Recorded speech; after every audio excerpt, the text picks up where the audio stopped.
Cyril, lorsque nous nous sommes rencontrés en 2007, compte tenu de ce qui s'était passé à l'UTE en 2001, et à ce projet de norme que vous trouvez en 2004 avec Jean-Pierre Denonin, projet que j'ai demandé sans succès à ce même UTE, vous vous souvenez, vous m'avez dit avoir exploré les méandres des organismes mondiaux de normalisation dès 2005.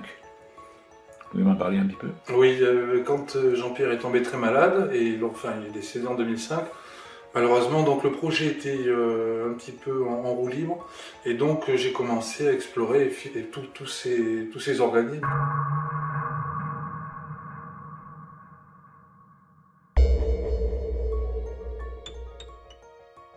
Sur le papier, effectivement, lorsqu'on voit ça, ça paraît... Pas d'objection particulière. Pas d'objection particulière. Mais comme nous avons eu un petit souci quand même avec l'UTE, enfin plusieurs petits soucis, je commence à regarder la composition de cet organisme, l'UTE. Donc je m'aperçois que l'UTE est composé principalement d'une dizaine de membres.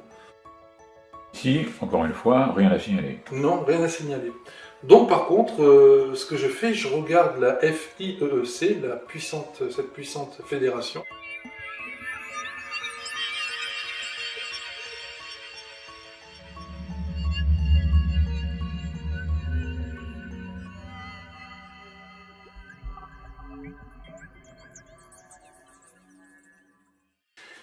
Là, je trouve une vingtaine d'organismes, donc CRC, qui est aussi membre de l'UTE, donc il faut le souligner. Puis je trouve JMELEC, le groupement des industries de l'équipement électrique, du contrôle-commande et des services associés. Donc, ce que je fais, je regarde maintenant ce qu'il y a dans JMELEC, et je trouve bien évidemment la majeure partie des industriels français, mais aussi pas mal d'industriels étrangers. Alors déjà, ce que je remarque, c'est que toutes les entreprises avec qui notre dossier aurait pu aboutir s'il n'y avait pas eu des éléments extraordinaires qui étaient venus contrarier tout au dernier moment, ne font pas partie de cet organisme. Organisme JMELEC. Voilà, c'est ça. Aucune. Donc toutes celles qui vous ont fait les difficultés. Ensuite, on voit que JMELEC entretient des partenariats avec des organismes européens et des organismes professionnels français et européens. Ce qui n'a rien d'anormal, bien évidemment. Sauf que là encore, un de ses partenaires va nous réserver une mauvaise surprise en 2007. Puis on voit arriver l'UIMM, l'Union des industries des métiers et de la métallurgie. En effet, JMELEC est adhérente de la FIEEC, qui est elle-même adhérente à l'UTE, et la FIEEC est aussi adhérente de ce syndicat UIMM qui fit parler de lui aussi en 2007. Et donc en 2007, c'est l'histoire de la fameuse caisse noire. Voilà, la caisse noire, de plusieurs centaines de millions d'euros. Je remarque aussi qu'il y a beaucoup d'adresses de ces organismes rue Hamelin.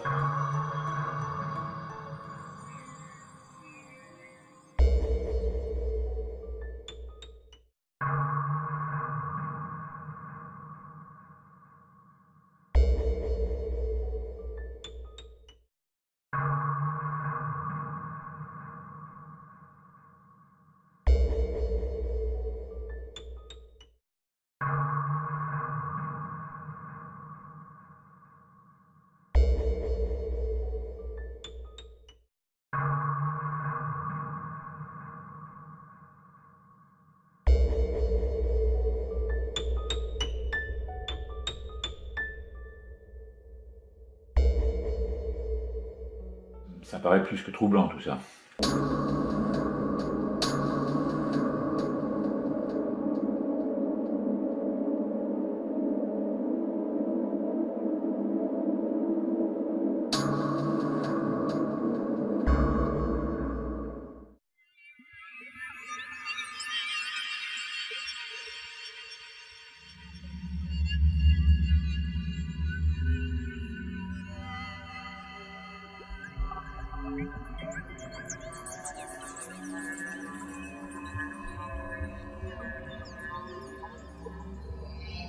Et cette fédération française des installateurs électriciens, vous la connaissez sans doute?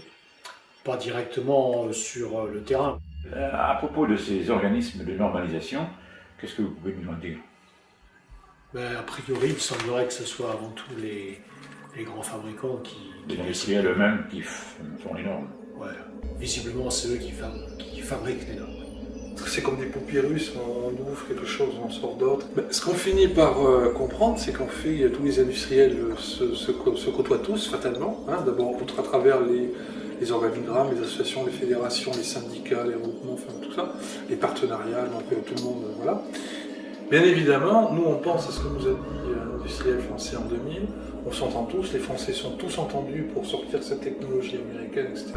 Et puis ensuite, l'autre Français toujours en 2000, on refait la norme 1500, donc là on peut comprendre qu'effectivement, on peut mieux comprendre ce qui peut se passer. Oui.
S'il y avait, ça l'est d'autant plus parce que s'il y avait une autre solution qui était en route au pire, ou qui était adoptée ou qui était lancée par des sociétés en France, tout ça, on aurait quand même droit, nous, à exister, ne serait-ce que par le simple jeu de la concurrence. Or là, on a l'impression que c'est l'omerta, on n'a pas le droit on a l'impression que nous n'avons pas le droit même de parler de ça, quoi. Ça paraît, c'est absolument incroyable.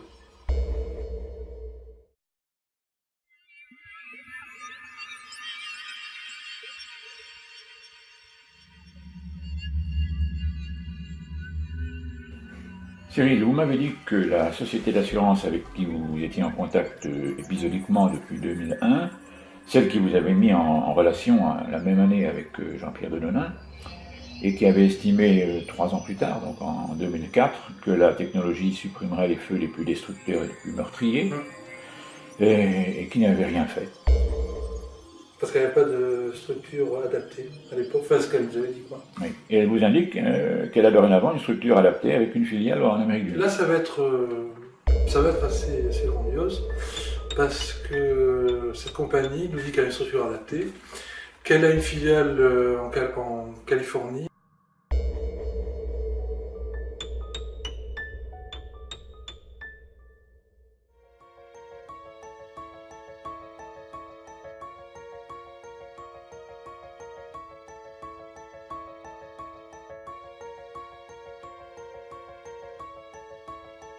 Chaque fois, tout est validé avec enthousiasme, semble-t-il.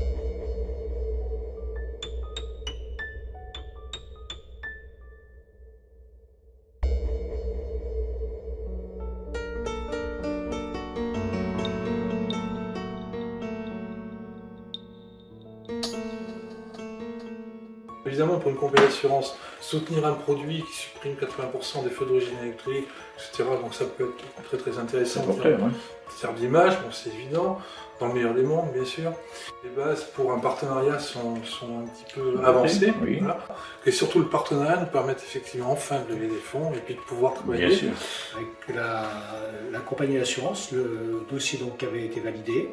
Ça remontait à tous les étages. Et on s'est retrouvé vraiment au niveau d'un plus haut groupe d'une compagnie d'assurance, là où il y avait donc tous les dirigeants principaux étaient présents.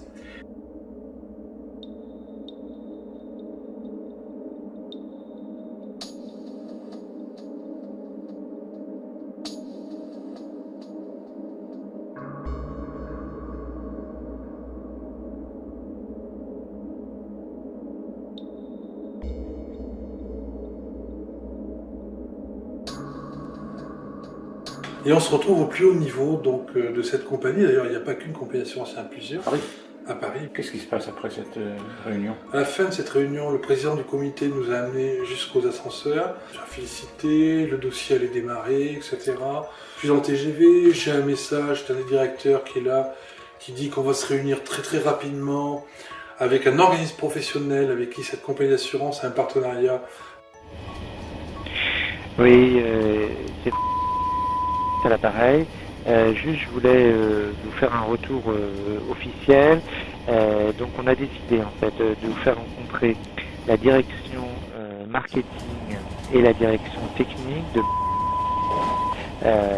puisque, ce que je vous avais dit un petit peu, dans le cadre des accords, c'est plus logique que ce soit. Donc, on va organiser ça très prochainement. Donc, vous devez avoir une réunion avec l'organisme professionnel partenaire de cette compagnie d'assurance et la compagnie elle-même. C'est ça, très rapidement.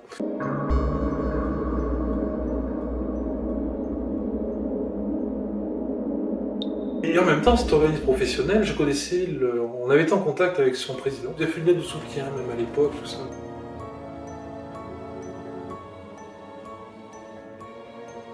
Je l'appelle. Et il me dit, je viens juste de finir mon mandat, c'est plus moi.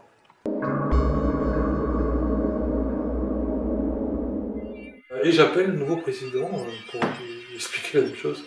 Et donc là, il est beaucoup moins... Enfin, il m'a jamais rappelé. Jamais recontacté. Jamais recontacté. Donc, vous devez avoir une réunion avec un organisme professionnel partenaire de cette compagnie d'assurance et la compagnie elle-même. Tout à fait. Qu'y avait-il là-bas? De mémoire, il devait y avoir 2 directeurs marketing, communication de la compagnie d'assurance. Donc, directeur marketing, directeur technique, chef de produit habitation. Des responsables techniques, enfin c'est intéressant.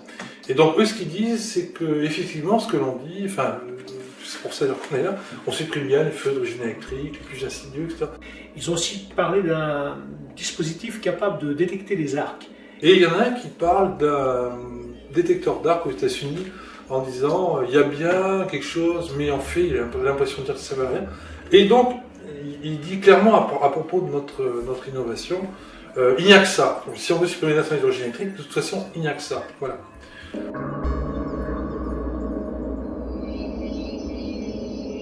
Le représentant de cet organisme professionnel, ce jour-là, semblait, mais franchement, complètement absent, comme si, je sais pas, on se demandait ce qu'il était venu faire là. Et effectivement, ce qu'il y a de remarquable après tout ça, c'est pour ça que c'est quand même, après tout on n'aura quasiment aucune suite avec cet assureur. Vous pouvez préciser? C'est-à-dire qu'en fait, ils ont fait passer, ils nous ont appelé pour dire qu'ils allaient faire passer, avant notre dossier, une entreprise, un projet sur des fuites d'eau, enfin bon. On va nous expliquer que le dossier va prendre un certain retard parce qu'il y a un autre dossier apparemment innovant sur des fuites d'eau. La compagnie qui possède votre dossier depuis 7 ans. Ça fait 8 mois qu'ils tournent encore autour du dossier et ils font passer un autre dossier avant. Voilà, c'est ça.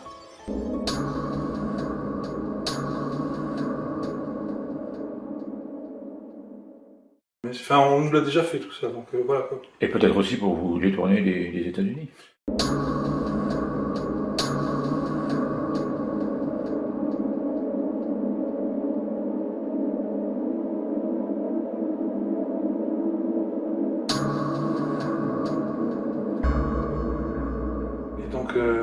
Comme on croyait évidemment qu'à moitié à une heureuse issue avec cet assureur, donc je continue à chercher aux États-Unis.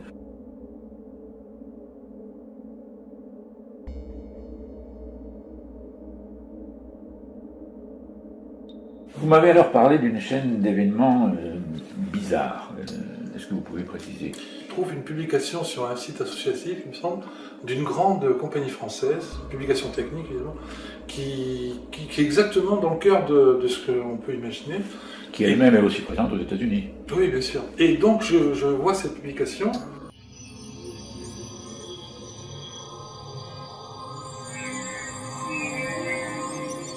Je trouve que c'est vraiment très intéressant, donc j'adresse le lien de cette publication à un ingénieur nord-américain. La publication disparue.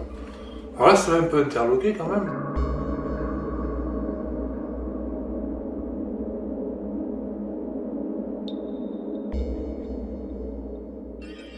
Ça peut être une coïncidence. Oui, alors soit c'est effectivement c'est un pur hasard, mais enfin, sur ce sujet-là bien précis, et ce qu'on cherche c'est bien particulier, donc on trouve et ça disparaît, soit je me dis que peut-être que je commence à imaginer que peut-être je suis tracé sur Internet, voilà, ça va être paranoïaque, on peut se poser la question. Vous avez eu des soucis avec l'informatique aussi? Ah oui, j'ai eu des soucis, oui, j'ai eu des virus, des rootkits, enfin j'ai eu la totale quoi. De ligne de téléphonique. Donc au bout de quelques temps, voyant que ça ne me revient pas, j'appelle les services. Ils me font voir, effectivement, ma ligne était arrachée d'un boîtier au poteau. Donc un poteau en hauteur évidemment, voilà. Donc c'est quand même bizarre quoi. Il y avait plusieurs lignes d'arrachées? Non, mais il y avait que la mienne. Ça correspond à la publication qui disparaît, au virus, machin, tout ça. Je leur demande si il y a d'autres personnes de leur compagnie qui est intervenue là. Bon, c'est peut-être une fausse manip, quoi. Et ils me disent, donc ils appellent leur société et ils me disent non, personne n'avait été là le jour où j'ai pas eu de téléphone. Et quelle est cette compagnie? Alors c'était ETE. Ce sont les seuls à intervenir sur le secteur? Ce qu'ils m'ont dit, oui, c'était les seuls à intervenir, oui. Ça irait pas, et tout. Alors, là, c'est juste après, donc je me reconnecte à Internet, je récupère mes emails, et là...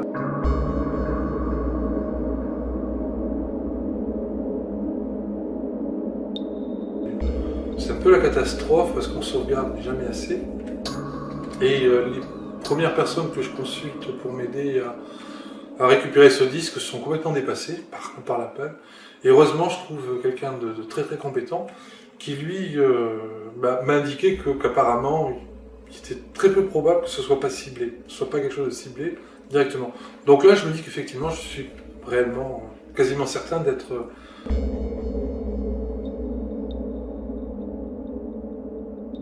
Je me suis rendu compte que mon adresse IP avait été blacklistée. Mon adresse IP avait été marquée comme indésirable sur ce site, donc je ne pouvais pas me connecter. Incroyable ça.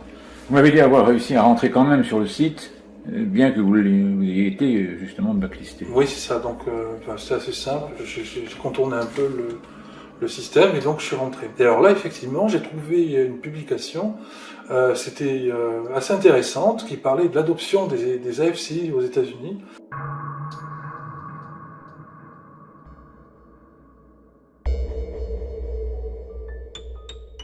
Et je découvre, d'une part, qu'il y avait une société française, une société américaine qu'on connaissait, et en même temps qu'une société allemande. Et ça, c'est intéressant pour nous, parce que c'est cette même société allemande qu'on avait visitée en 2003 avec Jean-Pierre Honin à Paris, et qui, à Paris, trouvait ça très bien, qui devait faire monter le dossier en Allemagne tout de suite, et là, donc ça avait commencé à freiner bizarrement, et pour finalement, on l'avait poussé tant bien que mal, et c'est cette même société qui, je ne sais pas si vous vous rappelez, nous avait dit qu'ils n'avaient pas prévu, c'était très bien, mais qu'ils n'avaient pas prévu de développement voilà, spécifique dans ce segment de marché où nous n'avons pas compris. Et là, on comprend effectivement.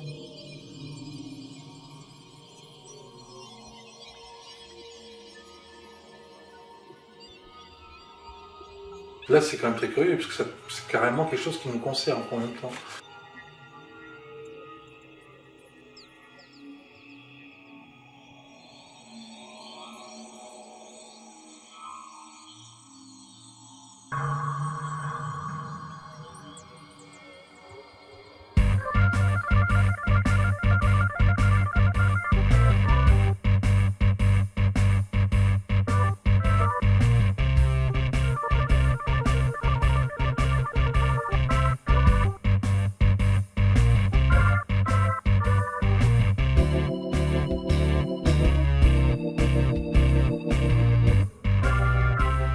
Qu'avez-vous trouvé de plus comme publication?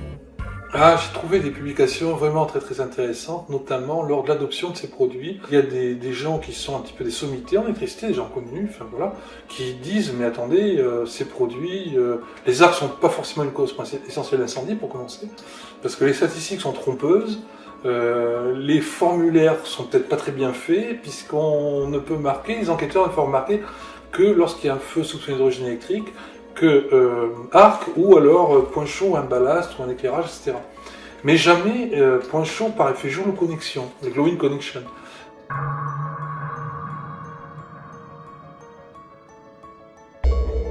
Voilà, sur l'utilité du produit, bon, il s'interroge quoi. Et deuxièmement, sur le prix. C'est-à-dire que ces produits-là, d'après ce qui est écrit, seraient vendus 7 fois plus cher que des disjoncteurs ordinaires.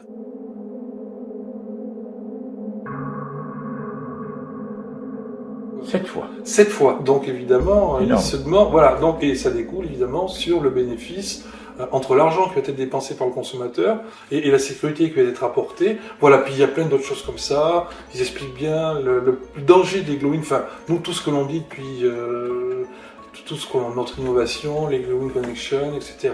Le danger des points chauds, les incendies, voilà, et apparemment ce produit les détecterait pas ou peu, voilà. Ce que vous disiez en 2000 avec Michel, ce qui avait été aussi confirmé par d'autres personnes ensuite, c'est-à-dire l'utilité même de ce concept. À quoi cela sert-il? Ben, c'est ça.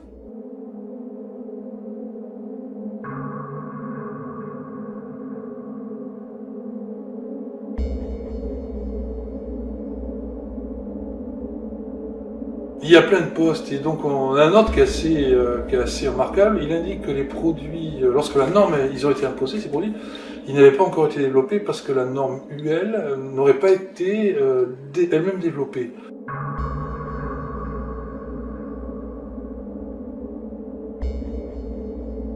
Ce qu'il indique aussi, c'est que les organismes qui ont favorisé l'adoption de ces produits encourent de grands risques juridiques parce que ces produits, apparemment, ne protégeaient pas des glowing connection. Donc, on peut penser qu'ils le font, mais en fait, ils ne le font pas. Donc, il dit qu'il y a de nombreuses publicités qui vantent cette merveilleuse technologie, mais dans les faits, elle ne marcherait peut-être pas comme tout le monde serait en droit de s'y attendre ou pourrait s'y attendre. Donc ce serait une sorte de publicité trompeuse. Vous avez encore trouvé une autre publication? Effectivement, il y a un poste d'un ingénieur expert qui est assez encore plus incroyable que les autres, car lui, il va carrément monter un banc de test, pour peut-être en avoir net, je sais pas, et il essaye 3 AFCI de 3 marques différentes. Donc la fonction qu'il teste, c'est la fonction arc en série, et donc il a sur son banc de test, donc il détaille avec un schéma, etc. Il a mis de quoi produire de magnifiques arcs, et donc il produit des arcs quantité phénoménale, et ça ne disjoncte jamais. Il est tellement surpris qu'il vérifie ses câblages, il recommence et ça marche pas. Donc là, effectivement, il appelle les fabricants, et il y en a un qui lui fait une réponse assez incroyable aussi, qu'il y a bien une méthode de test, etc., pour tester cette fonction arc en série, mais qu'elle n'est pas disponible au public.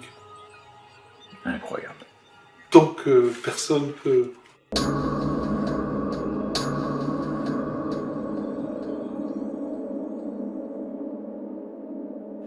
Et donc cet ingénieur expert, en conclusion, va demander simplement le retrait de ces produits.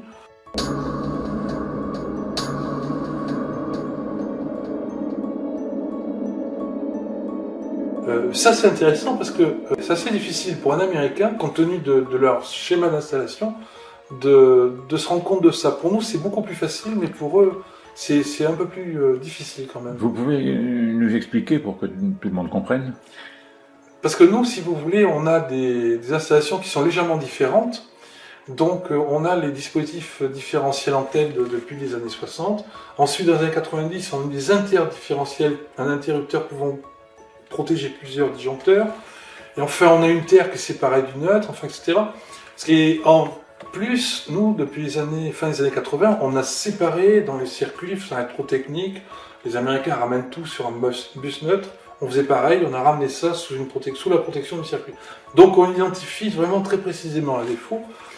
C'est-à-dire que s'il y a un défaut d'isolement ou de surintensité, automatiquement c'est la même protection qui tombe. Donc si vous voulez, pour eux c'est quand même plus difficile de se rendre compte exactement de...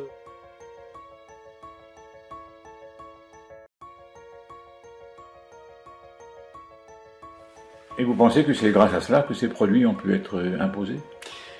C'est-à-dire que là, tout est mélangé, donc on ne voit pas exactement qui fait quoi et ce qui se passe. Donc,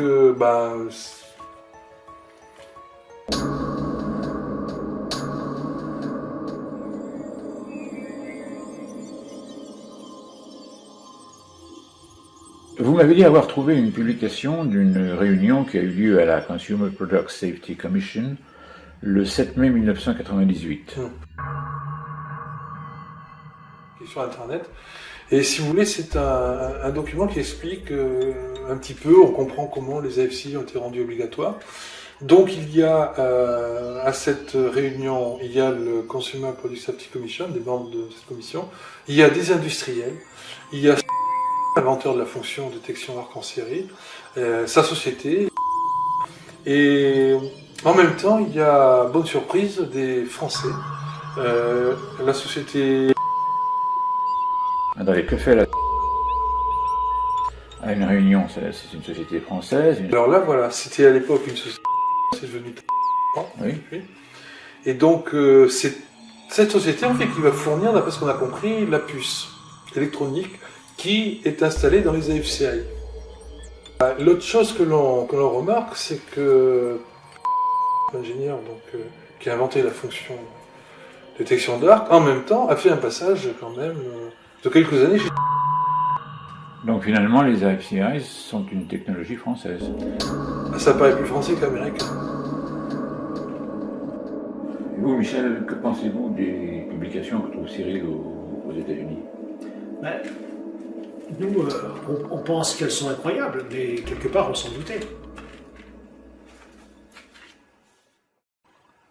Les essais de cet ingénieur déclenchent une polémique, et dans un autre poste, un autre ingénieur, un autre spécialiste va demander le retrait de ces produits rendus obligatoires.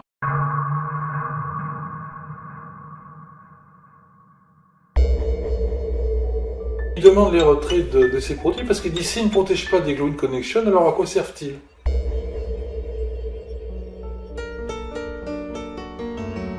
Que se passe-t-il alors? Pas grand-chose.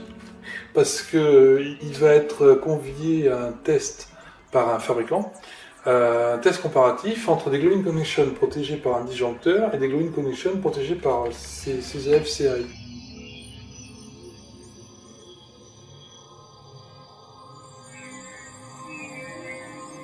Lorsque ça chauffe trop, les isolants fondent, enfin, etc. Parce qu'on peut monter à 600 degrés avec un point chaud, c'est énorme. Donc, au bout d'un moment, ça fond. Et puis, alors là, si on a un contact, par exemple, phase terre, tout ça, ça saute. Donc, ça va sauter plus vite.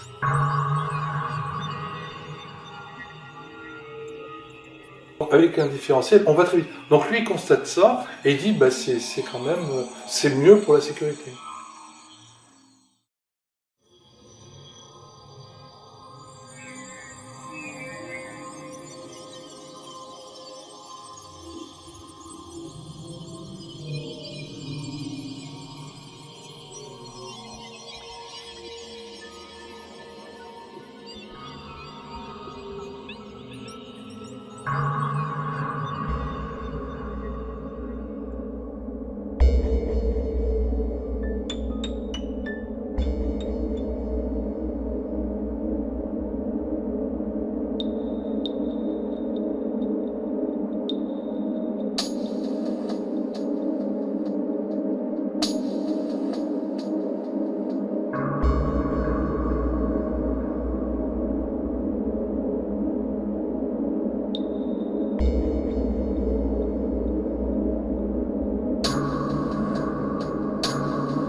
Si le disjoncteur différentiel supprimait d'incendie, nous ça fait longtemps qu'on n'en aurait plus.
c'est-à-dire qu'à chaque fois, ils sont sidérés par le projet, ils nous écoutent. Ils le valident techniquement. Ils valident la totalité, et puis au bout d'un certain temps, on n'entend plus, bizarrement, on n'entend absolument plus parler. Et systématiquement comme ça. Sans aucune raison. Sans aucune raison apparente. Sous-traité pour les grandes compagnies françaises, avec les marques de ces grandes compagnies françaises. Et au restaurant de la poire et le fromage, il nous dira si je m'embarque avec vous, vous avez vu ce que j'emballe, j'ai plus une commande et je mets la clé sous la porte.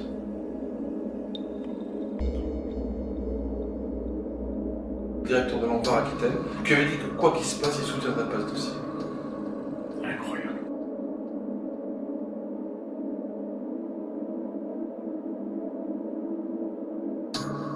Absolument, nous avons été reçus donc, à Clamart, donc un siège EDF. À Clamart. Donc dans les locaux d'EDF. Bien sûr, Complètement. Voilà. EDF. Oui, bien sûr.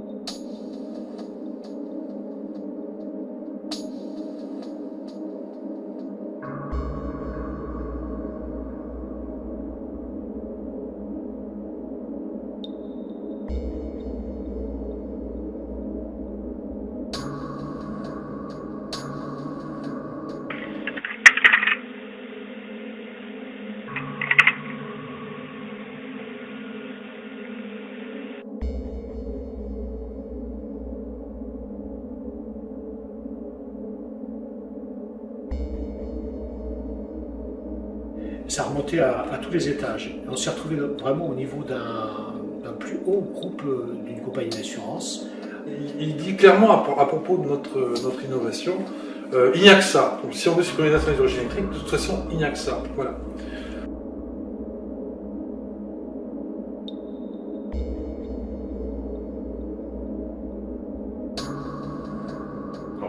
En France, manœuvre, blocage, Intimidation, déstabilisation, dossier torpillé. Donc Cyril se tourne vers les États-Unis et chaque fois qu'il a prévu quelque chose avec les États-Unis, comme par hasard, des manœuvres sont mises en place et pour complètement bousiller tout ce qu'il a préparé.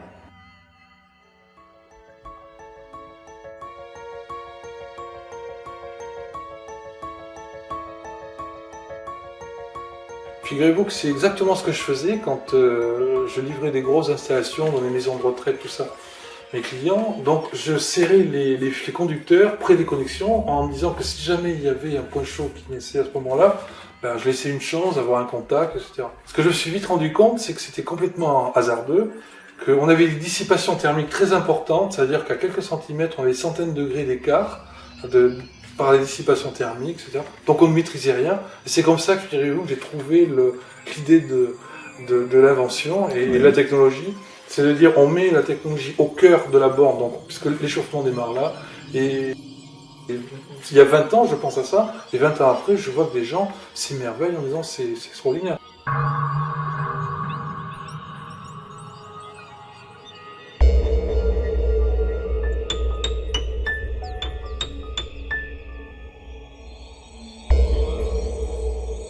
Le point le plus important reste quand même que les points chauds aux connexions ne sont toujours pas détectés.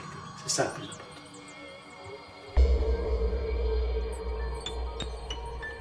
Alors nous sommes fin 2007, début 2008, qu'est-ce que vous faites à ce moment-là? Bon là, franchement, on n'est pas bien, quoi, parce que c'est un peu le désespoir, quoi. D'abord financièrement, c'est très difficile, parce que moi, je suis obligé de vendre des biens pour couvrir les annuités des brevets.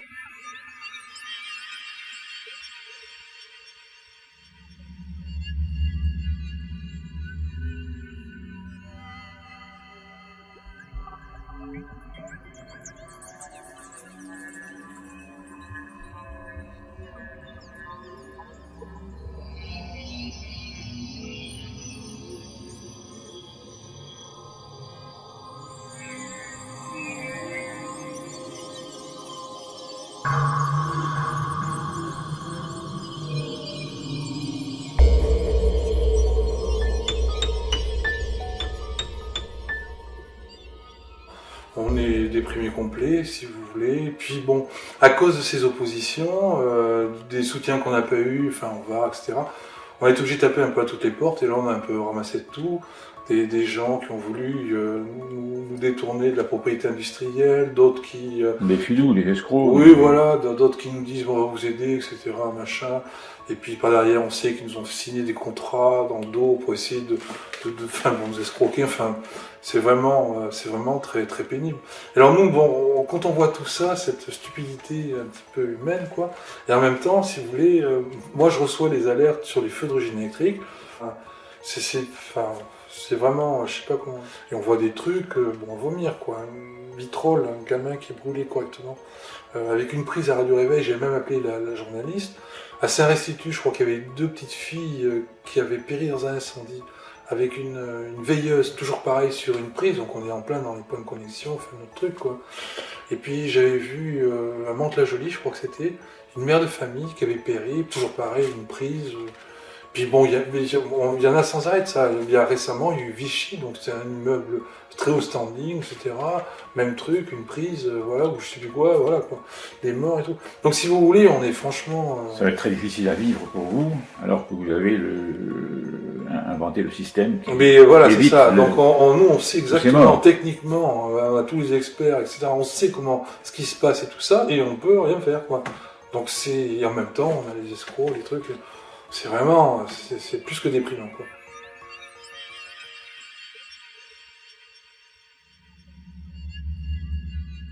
Avez-vous pensé au pôle de compétitivité? Oui, on y a pensé, mais après ce qui s'était passé avec l'Anvar, Aquitaine, d'autant qu'en 2004, il y a eu un rapport de la Cour des comptes, je crois, il me semble, 2004, où ils ne comprenaient pas bien, enfin bon, c'était un peu compliqué, et donc on avait commencé à regarder les pôles de compétitivité, effectivement, enfin 2007, 2008, je ne sais plus quand. Et mais j'avais retrouvé donc des hautes fonctions dans un des pôles, un responsable R&D de la compagnie qui voulait nous acheter le brevet en 2000. Donc je ne suis pas persuadé, parce que si on y avait été, ça aurait fait quelque chose d'extraordinaire. Je comprends.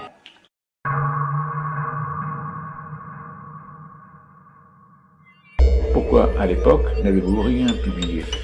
Parce que si vous voulez, on n'aurait jamais été crédible. On en avait passé pour être crédible.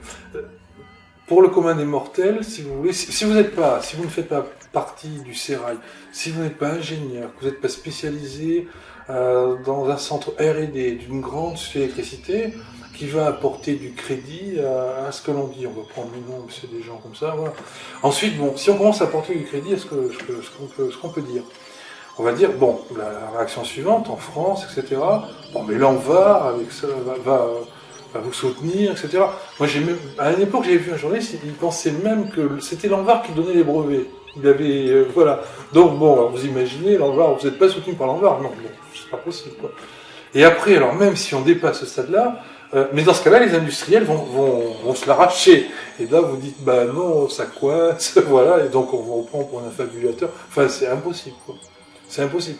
Donc, nous, en même temps, on sait très bien que si on commence justement à parler de ça, s'il y a des oppositions qui sont ciblées, coordonnées, etc., on va nous faire passer pour un peu n'importe quoi. Et donc, à partir de là, le projet sera complètement décrédibilisé. On ne pourra jamais, si vous voulez, amener ça au public.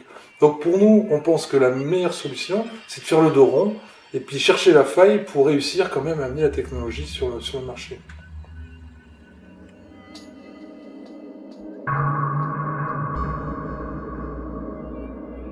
Vous voyez le bout du tunnel en 2009. En 2009, oui. En rencontrant un investisseur qui, lui, semble intéressé. Lui connaît très bien le problème, pour des raisons, c'est pas du tout sa partie, mais et donc il connaît très bien la problématique des feux, et donc il dit, ben oui, ce truc-là, ça peut que marcher. On lui explique quand même bien toutes les oppositions, voilà. Et lui, je pense qu'il a envie de faire le bien, c'est un homme d'affaires, mais en même temps, il a envie de sauver des vies, etc. Je pense qu'il est assez humain, donc il dit banco.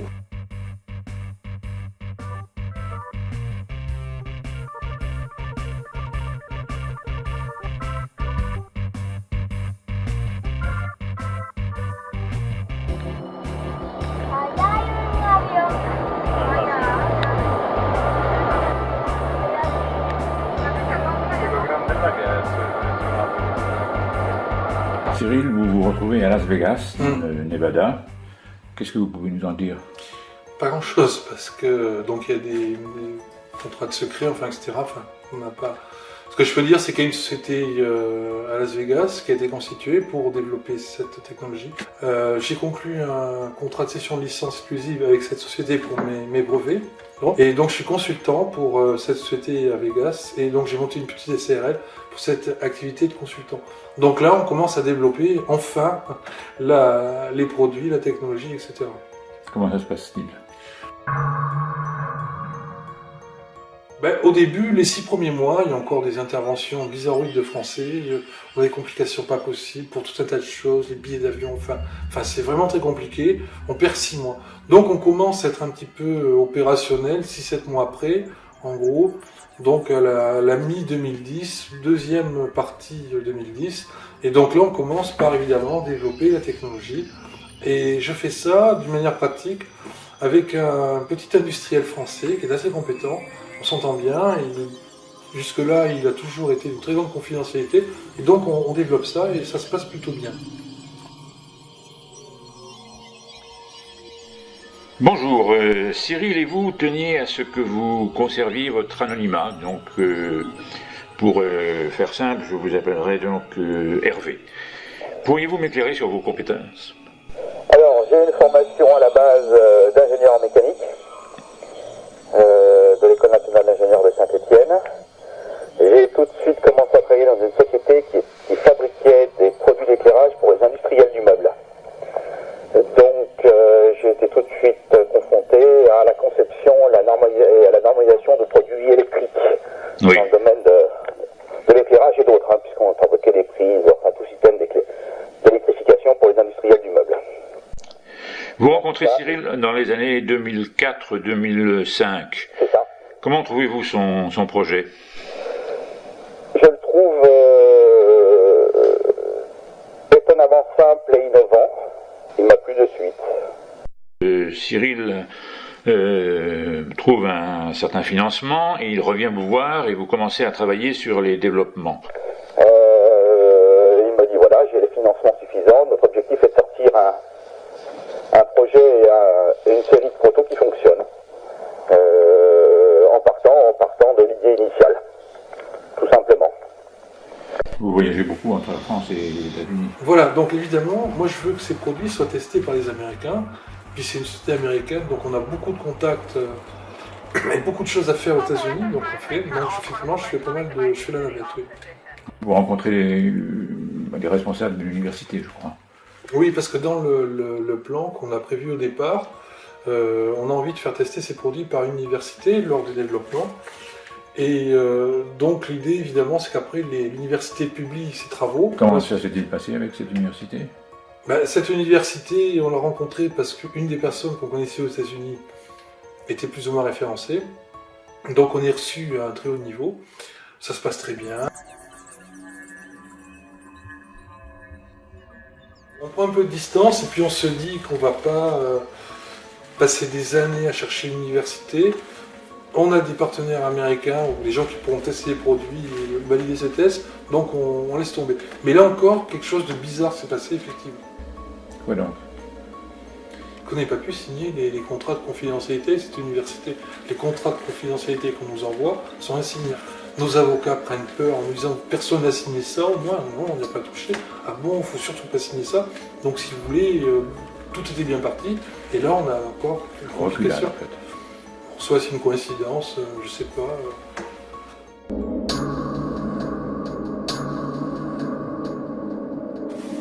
Vous avez des partenaires américains? Oui, on fait les États-Unis dans tous les sens, donc évidemment, on a des partenaires américains. Oui. Mais on peut pas, c'est confidentiel, on peut pas trop en parler. Et qu'est-ce qu'ils pensent de votre technologie? C'est les mêmes causes techniques, quoi. Donc pour eux, quand ils voient ça, il y en a un, je me rappelle, il m'a écrit, je suis sidéré parce que je découvre, c'est tellement innovant et pourtant si simple. Alors, ils emploient le mot virtuel pour quasi... Pour lui, ça supprime quasiment tous les feux d'origine électrique, enfin ce que l'on sait déjà. Donc, il faut que ce soit rendu obligatoire. Pour eux, dans leur esprit, c'est ça.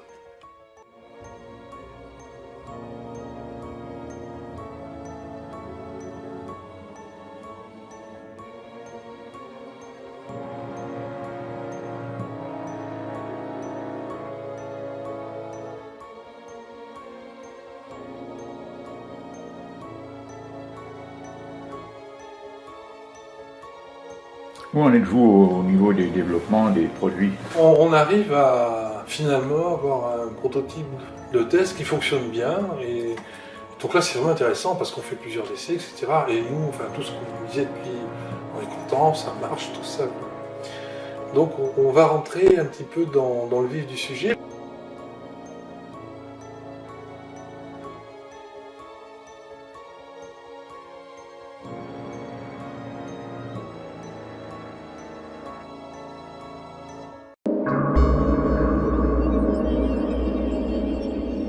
C'est à partir de ce moment-là que les difficultés réapparaissent. Oui, on commence à avoir je recommence à avoir des problèmes avec Internet à ce moment-là. On est là, fin 2010, début 2011. Oui, c'est ça, début 2011, les premiers mois de 2011, justement avec ces partenaires américains. Donc j'envoie des mails, ils n'arrivent pas. Alors bon, ma boîte à mail fonctionne parfaitement, sauf avec les partenaires américains.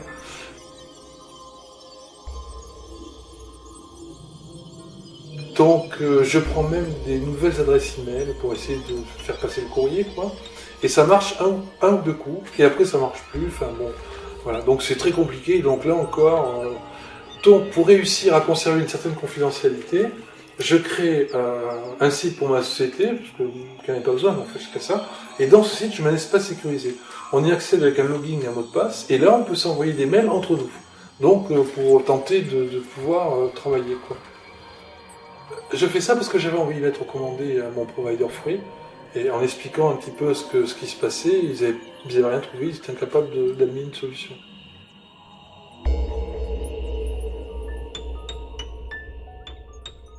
Où en êtes-vous au niveau des développements des produits?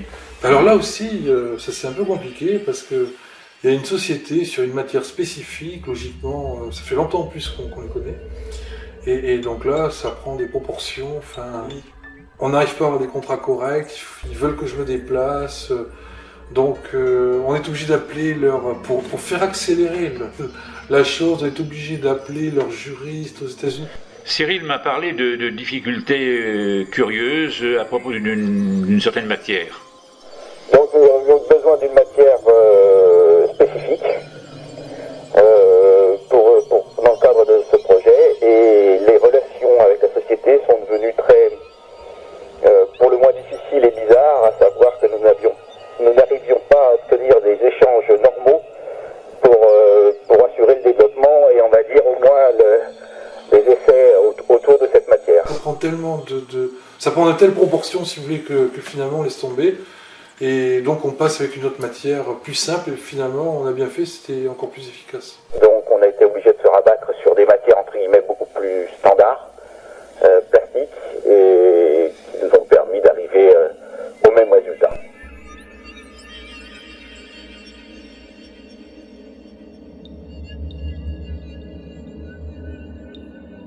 Et là encore, si vous voulez, c'est un point qui est étonnant, quoi, parce qu'il y a des marchés énormes, et on connaît cette société, tout doit aller pour le mieux dans le meilleur des mondes, et au moment où on met en pratique,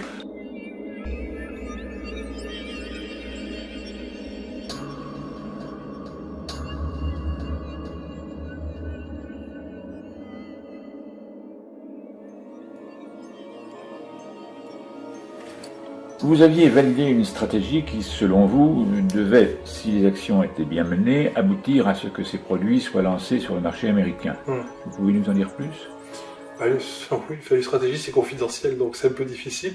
Mais il est clair qu'il y avait des actions à mener, si vous voulez, qui étaient bien précises, qui étaient chiffrées, etc., qui devaient se dérouler selon un ordre prévu. Et donc, effectivement, selon nos amis américains qui n'étaient pas tout à fait naïfs non plus, il était clair que si on menait ça à bien, c'était très très difficile d'arrêter les produits après.